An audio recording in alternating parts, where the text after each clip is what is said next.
latest. Israeli Prime Minister Benjamin Netanyahu praised international condemnation of the terror attack, but said the Palestinian Authority had yet to respond.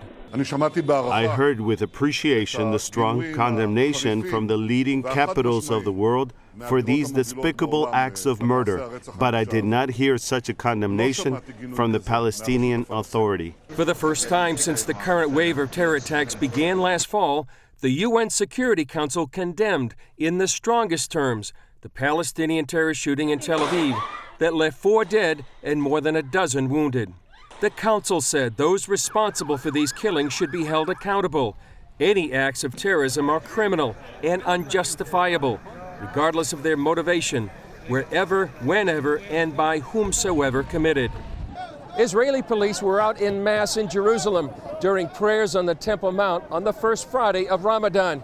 Here at the Damascus Gate, the mood was quiet, as opposed to the celebrations that took place here following the attack. Israel cordoned off the Hebron area village of Yatta and arrested an accomplice to the attack.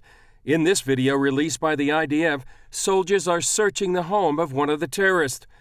Israel also canceled more than 80,000 permits for Palestinians from the West Bank who had hoped to visit holy sites and relatives in Israel during Ramadan. Funerals for the victims took place on Thursday and Friday. But even as Israelis mourned their dead, they showed their resilience, returning to the Sarona market a day after the attack. Some sat in a circle around an Israeli flag, singing songs. Politicians came too.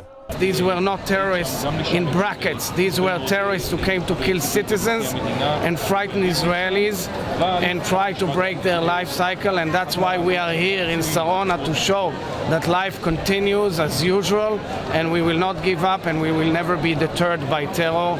Netanyahu visited the site of the attack for a second time.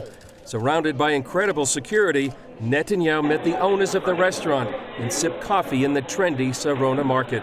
We will win. Chris Mitchell, CBN News, Jerusalem.